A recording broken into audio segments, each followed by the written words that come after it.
Alright, ladies and gentlemen, welcome to episode 29 of Let's Kung Fu. And check it out, I have widescreen video, finally. You can all see the horrific mess that is my bedroom.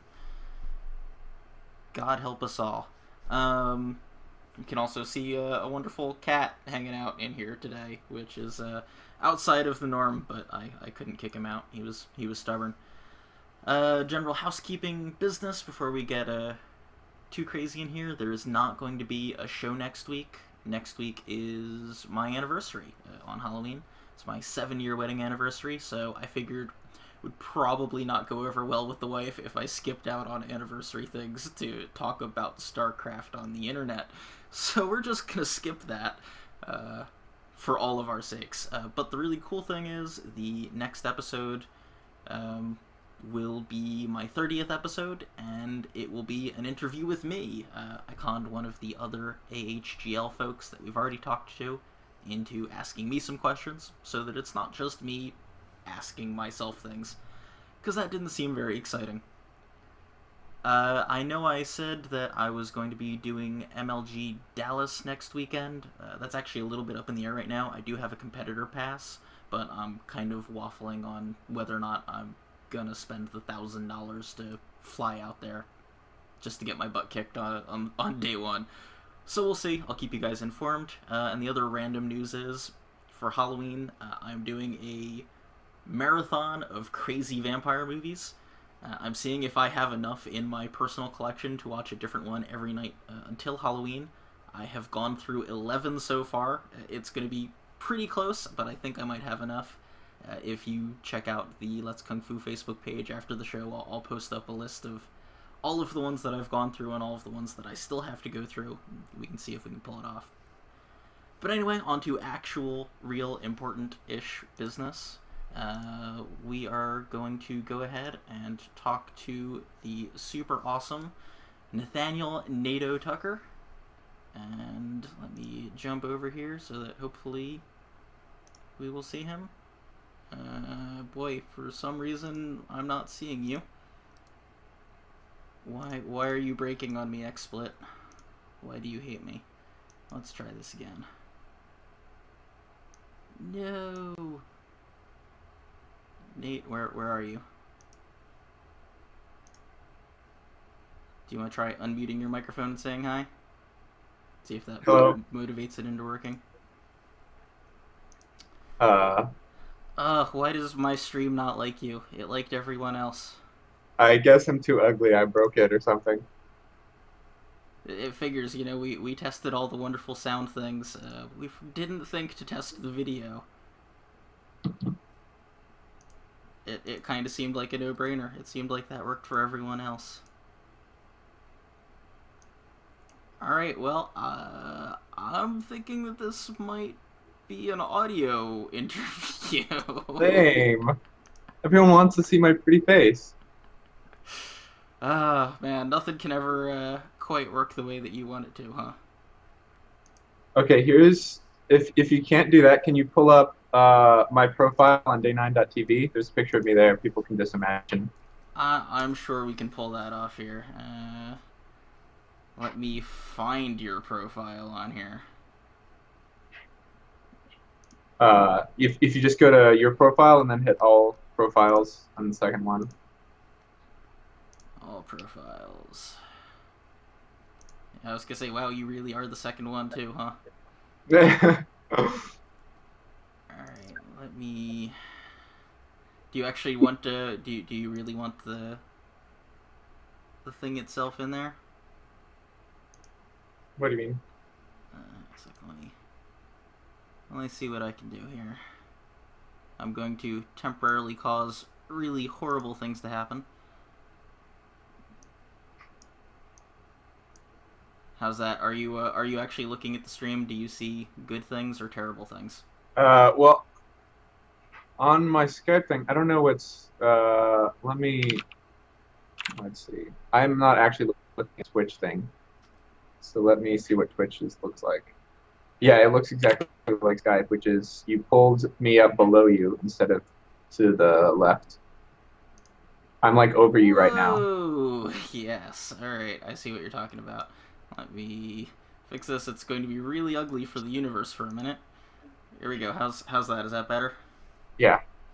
All right. Now the really exciting thing is, because I'm on a laptop, I don't have two screens, and it means I can't look at Notepad to see all of your interview questions at the same time that I'm showing people your awesome Day 9 profile. Oh, huh.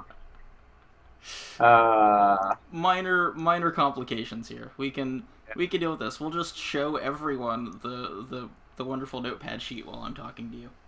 cool. Because I feel like that, we're all about high production quality here at Let's Kung Fu. Oh man, yeah, well, we'll have to fix this for the next show. Yeah, how am I gonna compete with all the other people if people can't see me? That's just Well, unfair. but you do have this really awesome picture over here.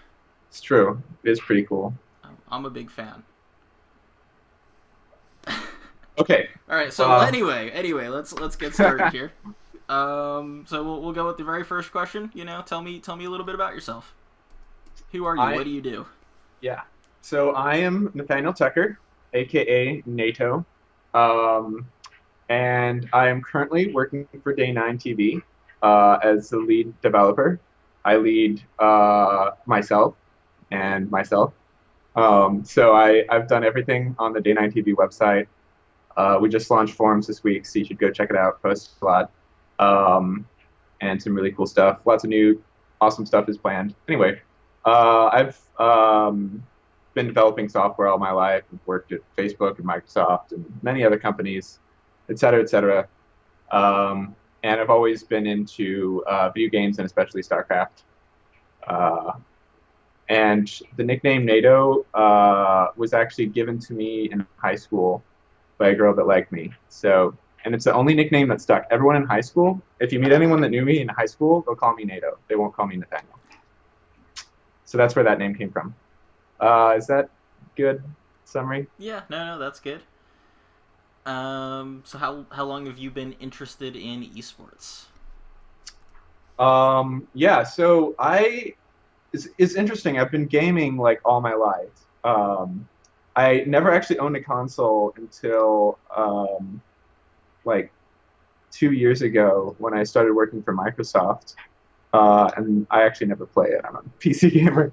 But actually, when I was a kid, I would, this sounds really terrible, but I would make friends with people who had consoles so I could go over there to their house and then play them. Um, I don't know, that they seemed to like me even though I was using them for, I mean, I guess I enjoyed spending time with them as well, but yeah, I always enjoyed doing that. Actually, I had a Game Boy, so that kind of counts. But yeah, so I didn't actually know esports was a thing until like maybe 5 years ago or something. I like so in high school I had watched this series called Pure Ownage, which is spelled with a P, but they pronounce it Ownage, not Ponage for some reason. I don't know, the Canadians. And it's like this mockumentary on like a pro gamer. And if you haven't seen it, you should go see that as well. Um, but I saw that and I was like, oh, this is a mockumentary. This is funny. I didn't know that people were actually like training to be good and stuff. And like I played like StarCraft, since it came out, and I would always crush my friends. So I didn't even know there was like people being competitive, and turns out I was actually really bad at the game. But among my friends, I didn't know anyone else. Anyway, so esports. Basically, I found on YouTube like the boxer's best, whatever. I forgot what the title was, but it's pretty famous. It's like boxer's best moves or whatever. And I was like, whoa, this is awesome. And so that was like my first thing, and then I tried finding more videos, and they didn't really exist at the time. But then like a year later or something, they actually started showing up like some videos of pro matches on the internet. And then I found Husky. This was back when he was sub 1,000 subscribers. Husky StarCraft. So he was casting Brood War games, and I was like, oh, this is awesome. So he was actually like, I actually started watching professional matches at that point. He got me into that. I didn't even know like Tasteless and like GOM existed at the time. So that's when I really started getting into it, and I just like absolutely love the crazy things. Like I had been playing this game for so many years, and I didn't even know there was all these crazy things like mutastacking and like the eraser trick with science vessels, like all this stuff. And I was like, oh, this is so cool. So that got me like super excited into watching. And then, yeah, I guess, when StarCraft 2 came out, then it kind of exploded in the Western world. And I got hooked into all the things and started going to all the events and such. Well, not all the events. But yeah, that's my story. I don't know if that was too long. Yeah, no, that's excellent. So what's your favorite video game and why? So my favorite video game is actually StarCraft, but I think to make this more interesting, I'm going to include this little interesting tidbit. In my opinion, Portal is the only perfect game ever. It is the so from a perspective of pure objectivity, Portal is the best game of all time. Um, However, since I am more into multiplayer and like the competitive aspect and kind of like opponent modeling kind of stuff, I have to go with the best competitive strategic thinking game, which is StarCraft 2, for my personal favorite. But like, even though I'm not super into the single player things, because Portal's so good, it's a close second. And You can see more embellished details of why it's so awesome in Yahtzee's Zero Punctuation uh, review of Portal, where normally in that show he insults everything about the game, and then in Portal he's like, "This is like Jesus. It's godsend. It's perfect. Very good." But yeah, basically the reason is Portal hits this perfect point that some game developers refer to as flow, where you are progressively learning, and you're between the points of there's like this point where the game's too hard, where it's frustrating, and then there's this point where it's too easy, so it's like boring. There's this perfect point in between where your mind is really active, um, and you're learning, but you're not getting frustrated and you're not bored. It's like this perfect point. It's called flow. And Portal is that way the entire time. And then to top it all off, it has the best humor, like the best what's it called? Like, kind of dark humor that goes on with it that just kind of like, humor always just makes you feel good. So just that combined with this flow, just like the it's like the best 2 hours of your life. It's a surreal experience. And some people complain about the game being too short, and I think it's the exact perfect length. Because if you made it any longer, it might be hard to keep that flow going perfectly. Like some games, they try and be a certain length to get your values worth, quote unquote. Like Doom 3, I like to stop playing that game after a while because it's so repetitive. But honestly, like my time is too valuable to want to spend more time in a game. I'd rather have a better time in 2 hours. Anyway, that's my rant. So I am gonna go ahead and go back to one thing that you mentioned that I kind of want to call out to anybody who's watching this. You brought up Zero Punctuation. I'm gonna go ahead and throw my 2 cents in. Zero Punctuation is one of the funniest things on the internet. If you haven't watched it, Google it, find it, watch it. I watch it religiously every week when there's new episodes, and I don't think he's ever done a bad episode. So just figured I'd throw that out there in case anyone was wondering what in the world you were talking about. Let's see. What are my silly questions here that I can still throw out? Who is your favorite figure in the esports community? I'm gonna go ahead and say with the big caveat, other than Day 9. Oh, darn. Makes it so hard. Let's see. Who's my favorite figure? Man, I had this whole rant about why Day 9 was so awesome. You can still give that rant. I just want another person other than Day 9. Yeah. I'm gonna go right now and say the Rosen brothers. Not purely because of them, but kind of what they represent. So there's this kind of stupid thing going around on Reddit that like, oh, there's this first generation StarCrafters and no one else can get into the business, and it's like pushed out or whatever, which is completely untrue. Those people, I mean, I don't know all, I can't claim to know all the reasons why they're saying that, but it seems to me like they're just being lazy because there's this whole second generation of people that are just doing stuff, and it's amazing what they're doing. And so the Rosen twins are like the perfect example of this. Also, they're from Texas. They went to my school, UT, Hook 'em Horns. So I got a little bias there. But they just came out of nowhere and started doing stuff, and they're awesome. And so they're like first big tournament, the Lone Star tournament, this Lone Star Clash, the first one. Um, they were on the same weekend as like a million other things, including something Sean was doing, and they took they had the most viewers for the weekend over everyone else. It was like over 70,000. Um, like they were way more popular. So yeah, you don't. So the Rosens are awesome because they demonstrate anyone can get into this. Uh, so yeah, that's my answer. That's good. Do you still want to give your day nine rant? Oh, I was just gonna say, like the thing about Day Nine is he's like a really smart intellectual person.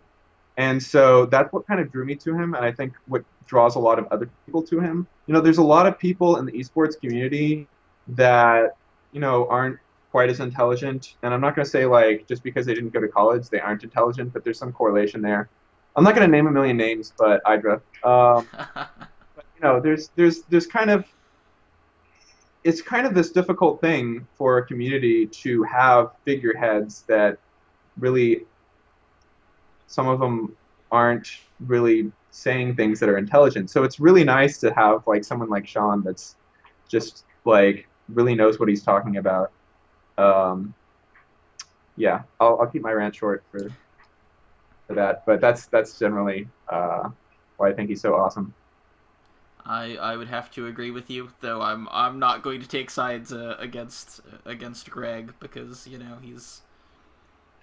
he's legendary for his rage, right? Yeah, don't let that short guy rage against you. But you're pretty well built. You can take him on. Hey, this show isn't called Let's Kung Fu just because it's a cool name.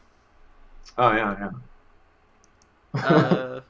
So let's go with what's your favorite video game related story that you have from your own personal experience? Yeah, so I couldn't really think of like one particular story that stood out. So I just kind of had like a general like games growing up kind of funny experience. So um, basically, in high school, I started organizing LAN parties. It was like, oh, this is awesome to play with your friends. And I'm a PC gamer, so like going over to someone's house playing console, it's just not as good, right? So I like got super into these games, and I was playing these video games with people at school as well because that's what you do at school. You play video games. That's what you did in high school, right? Yep. Yeah. So anyway, so like you're playing these video games at school, and you're like, man, we should do this on the weekend too. And so, but my parents' house is not exactly a place that you invite a bunch of people over. It's kind of there's a lot of junk everywhere. So I invited people over to someone else's house for these LAN parties. So I was organizing LAN parties at someone else's house. Obviously, I got this guy's permission, but it was kind of amusing that I was like organizing this, like it's like I'm organizing the thing, but it's at his place. It's kind of weird, yeah. So, but that was really fun. And then, at these LAN parties, I would always get people to play StarCraft, and also we'd play a lot of Unreal Tournament, which I kind of miss the fast-paced first-person shooters. It seems like shooters all these days are like RPGs. They're not really shooters anymore, but I'm not going to go into that. But yeah, Unreal Tournament, so awesome. And so we'd play Unreal Tournament and StarCraft and some other games, whatever was popular at the time, but those were kind of the ones that persisted. Um, yeah. So, and then I'd play at school. That was also part of my story. Because I, I took like there's like two AP classes for computer science in high school. So I like skipped the first class freshman year. I took the second one, but I already knew the stuff anyway. So basically during that class, I was playing StarCraft with the people who were like finishing their assignments. And so then there was like some additional computer science classes they had, and then they started inventing one for me. They had like these independent study. They invented this class for me, and like so I'd like sit in a class with like all these other kids doing the normal assignments, and I'd just like be there. So whenever they finished their assignments, then I'd play video games with them. But I was just like doing my own stuff in the meantime. So yeah, I like took as many computer classes as possible and played tons of video games. I also played video games during like my math class because yeah, that was awesome. Anyway, video games all in high school, playing all the time. Yay for the video games. Let's see. I think the last of the silly questions and the silliest of all is, what is the airspeed velocity of an unladen swallow? European swallow is calculated to be 24 miles per hour. I could not find African on the internet. It's it's the article I found was like referencing the Monty Python thing, and like they're like, here's the two African swallows, and then they like only have the calculations for the European one. I'm like, what? Anyway. See, I love that Monty Python is culturally relevant enough that people have taken the time to like actually calculate and figure this completely silly thing out. So the thing is, like, my favorite programming language, Python, it's not called Python because of the snake. It's actually called, the creator was a fan of Monty Python. So like random stuff in the thing, I'll be like, why is this called this weird name? And it's actually like based on some kind of Monty Python sketch.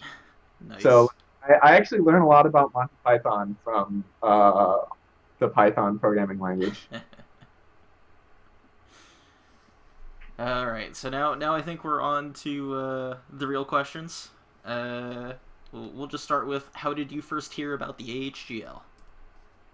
So this was a really awesome story. So basically at Microsoft, so I had, so let me go back a little further. I had interned at Microsoft in 2007 and on the Internet Explorer team. And there was like a group of interns that had gotten together and like played StarCraft. We got our laptops hooked up in LAN, and we played StarCraft together. So then when I come to join full time, I find the group that plays StarCraft, and I start going to these things. So we're playing Brood War and all. It's a fairly small group, but it's like we've got our dedicated people that show up. Then when StarCraft 2 comes around, like I found out some other guy like owns the distribution list, which that's where like everyone talks kind of socially at Microsoft. Is there's these like mailing lists that everyone talks. So I kind of joined that, and it was like 20 people.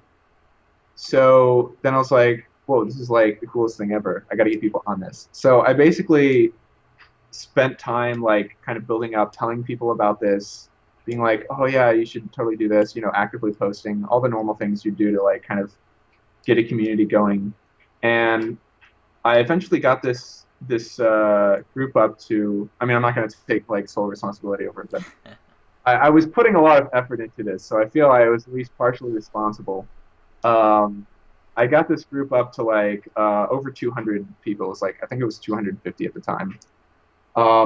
And we were like, I was like, man, I really want there to be like, I'm seeing all this eSports stuff, and I'm like, there's like competitive sports, and there's like intercorporate, like, volleyball and stuff. Like, I want that for StarCraft because, like I'm actually like, so I'm not bad at StarCraft 2. I'm like, Brood War, it's terrible. So I was like, yeah, I want to crush some noobs and like get some fame, right? So I'm like, oh, I kind of want to do this like intramural thing. So I like postulated the idea to the group, and everyone was like, oh, that'd be really cool. And I was like, okay, this is like way too much for me to do. Let me get some people to help. And we're like kind of thinking about this. This is way before we'd heard about AHGL, right? So we were all kind of coming up with this, and it was like, oh man, this is so much work. How do we get legitimacy? I don't even know if like people, if we like make a post, like people will be like, oh, this is something. So I was like, maybe we need a website to like look legit. Anyway, we're kind of slowly thinking about that, and also not making super fast project progress because we were kind of working and stuff. Um, like so, it was basically like 4 months after that or something. I got this email to list. So this people knew about this list, and this is actually what made this like be able to happen. Someone was like they had gotten contacted about this new like intercorporate StarCraft league, and it wasn't called AHGL at the time because that was named much afterwards. And they posted to this, and they're like, "Oh yeah, we're looking for someone to." And I was like, "Oh yes, I will. I will coordinate with this. This is what we wanted to do." And I immediately got other people who were like also interested that were kind of helping me out with the original idea to kind of like help coordinate the activities for Microsoft's whole end. So we immediately got on these phone calls. It was like 6 companies at the time, or maybe it was 5. I don't know. Um, about trying to figure out how to organize this thing, and then we got some more companies.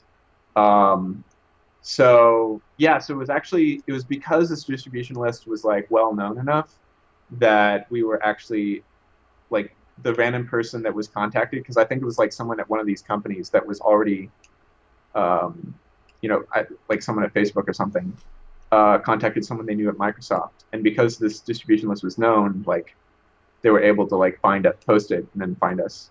And then after we won season 1, the list grew like ridiculous. It was like over 400 people, so that was pretty awesome. We also got like featured on the internal blog in MSW. Lots of cool stuff. Anyway, I'm just bragging at this point. So, why rather did you decide to get involved with running the HGL? Oh yeah, so because I mean, it kind of goes back to the story I was just telling. It was like we heard about this, and I was like, oh, excellent. Like we don't have to do all this work. Also, we found out like Sean's involved, and it's like, oh, that's like automatic legitimacy. We know this is going to be successful, because like if he's behind something, like then it's people are gonna like listen to it. So so then I was like, well, awesome. They're doing a lot of the work, and I was already interested in kind of like trying to figure out how to run this on my own. So I was like, okay, I should get involved in working with this. And I was also one of the team captains of the first 8 teams. So we were all kind of like having to contribute to try and figure it out. Although there were like some team captains that were more involved than others. Um, so I guess it wasn't just like being a team captain automatically made you one of the more dedicated organizers. But yeah, I was already super excited about that. I wanted to kind of do it on my own, but I was still trying to figure out how to do it. So whenever I heard about this thing that was being organized with Sean, I was like, oh, I have to get on board and help with that. Awesome. What's your favorite part about working with the HGL? I'd have to say the people, and just like the sentimental answer or whatever. But we've actually, we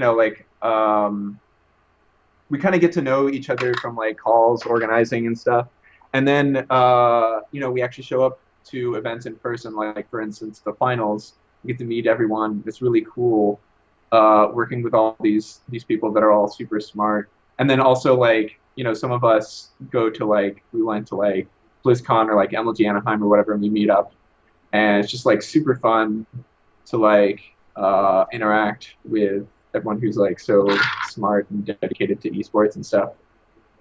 So yeah, that's the best part. This is the question that everyone's been really good about so far. Which I always expect more drama. But what has been the biggest challenge so far with getting season 3 going? Season 3? Yeah. Um, yeah, I didn't really have a good answer for this one. Uh, I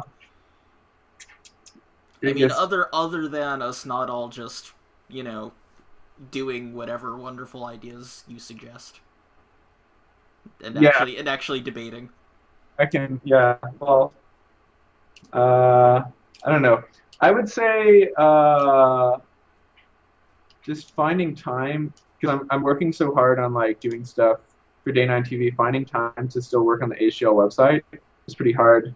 Um, and yeah, so finding time I would say is a pretty big challenge. Um, yeah, that's my I could certainly agree with that answer. answer. Let's see. What is something that you personally think would be really cool to see in a future AHGL season? I would really like to see a lot more like so right now we're kind of like transitioning into like volunteer run, but we're still kind of like a hierarchical approach. You know, we're kind of like discerning these things, and we only have like two games. I would really like to see like the thing be like completely self-automated. This is like the engineer in me, you know, like where people are just creating leagues for all sorts of games, and like if they fail, no one cares, and you know, there's just like HGL is just a place to do your intercorporate league, and you can run it, and so we don't have to have everything controlled because we do like a lot of work, and but there's a lot of people involved. And if you distribute the labor and such, makes it a lot more efficient. So yeah, I would, because I really want to see like just a million games and like just show up in like Europe and have local stuff, and I just really want to see the thing be like fully automated. That's what I would like. Awesome. Do you have any special predictions for season 3? Like people just coming out of nowhere and sweeping the entire league or anything crazy like that? Yeah, so I have some insider knowledge on the Microsoft team, and I think they're going to do pretty badly. They're not going to like completely die, but pretty terrible. I'm like speaking bad about my whole team, but yeah, that's the only thing I can make with any assured prediction is that they're not going to do quite as well. Although actually, season 2 they should have done better. So I don't know. They might, yeah, they might do better than season 2, maybe. Yeah, I feel like they just caught a really bad break in season 2. There was just a lot of things that went bad for them. Um, yeah, that's my prediction. It's the only thing I really know about.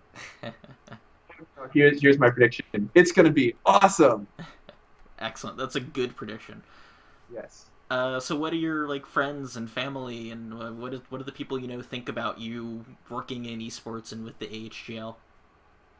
Yeah, so I'm like not friends with someone if they don't understand. No. Like really like I don't know. I kind of I'm usually friends with people who are like I don't know, like understand this sort of stuff. I don't know if there's like some kind of weird thing. I don't know. Like I'm internet culture, so anyone who's friends with me is internet culture, and so just like get it for the most part. Um, yeah, and like my family is pretty smart, so they kind of get it. I don't know. Like I don't have any like weird friends. Do people normally have like weird different groups of friends? I mean, I have like different groups of people, but they're all nerds. So Well, I like honestly, I like how you equate being smart with being supportive of esports. I fully am behind this notion. it's true. I mean, you have to be dumb not to support esports. But like if you're smart, you at least like understand what esports is and like how cool it is. I don't know. I can't necessarily say that the same is true for all of my friends. Some of them are very smart and just give me funny looks. Yeah, maybe those are your like tattoo friends or something. I don't... Car friends mostly, but yeah. Ah, yeah. There you go. See, I'm actually like I'm into a lot of different things, but they're all nerdy things. So like even if someone's not into like esports like I am, they like understand it, you know. Yep, I gotcha. So why should people tune in to watch the upcoming season? Because we have way more people than we've ever had before, way more teams. And but the coolest thing is that we've split up into A and B league. So there's this there's this kind of problem where you know you get these like face roll games where you know like some you know Team Epic plays like some bad team. I'm not gonna name a team because that's kind of mean, but you know some team that doesn't have as good players, and it's kind of boring. You know they steamroll them. So now we've got this A and B league structure that's like super awesome. All the teams in A league in StarCraft, at least I don't really know anything about LoL, um, are like super. They have super good teams, so I like really don't know how the matches are gonna go. Honestly, like plus there's like you know not the exact same people as last season. So that's why the only prediction I could make was like about Microsoft because I actually know about their team. But but yeah, it's like I think it's going. The games are going to be way more exciting than they've ever been. And with all the new teams, like there's even more teams, so there's more competitive teams. So there's a lot. There's going to be a lot more awesome action, like the Archon Toilet and the oh I forgot. I'm mixing seasons. I should thing of season one stuff. But you know, there's like awesome, really close game action that happens when you get these super good teams. I just always think back to Palantir versus Google with Mantra playing in the Ace match. Did he build DTs? He did build DTs. That's yeah. Then behind Dark Shrine. It was like a 35-minute ridiculously close game. It was awesome. Yeah, I remember every time I watched him, I mean, there's a reason Day9 like started talking that because he does it. That's what he does, and it works. It does. Yeah. So yeah, there's a lot of more teams, and there's going to be a lot of super competitive teams. So I think it's going to be really exciting to see, and a lot. I think we're going to run things a lot smoother, and there's going to be like more kind of regular release schedules for content. So it's going to be a little easier to get consistent content. I think that's also going to help. Awesome. So to close out, do you just have anything that you want to say to the audience since you've got some airtime? Yeah, definitely go to day9.tv, check out the forums, make good posts, don't troll. I've been hard at work on that for a while, and so you know, reap the rewards. There's going to be a lot of cool stuff that I'm not going to announce here. No special thing for your program, but there's a lot of cool stuff planned for the website. So keep in tune with that and keep checking it out. And go esports. Awesome. Well, thank you very much for coming on and spending some time with me here today. I really appreciate it. Yeah, my pleasure. And if you want to hop off, I will switch back to video of my lovely face. Okay. And close this out. So yeah, that was Nathaniel NATO Tucker, the Microsoft team captain from season 1, who took home the giant charity check and the really cool trophy. And here's that cat I was talking about, which has completely thrown me off from what I was saying. No show next week, as I said. We will do the interview with me the following week, and then probably the week after that we will do one last interview in this series, and then we will go back to more regular-ish content. I'm going to try to do a bonus episode for you guys this weekend, hopefully, on the Heart of the Swarm beta. I'm going to throw a little caveat in there, though. I'm trying really, really hard to get the Let's Kung Fu Facebook page up to 50 likes. Facebook.com/Let's Kung Fu. So if you want to go ahead and go there and like the page. Sorry, the cat is really throwing me here. I'd really appreciate it if we can get that up to 50 likes. I think we're a little more than halfway there. Then this weekend I will do a special bonus Heart of the Swarm beta episode. And I have also gotten into the Firefall beta, which Day 9 was streaming earlier today.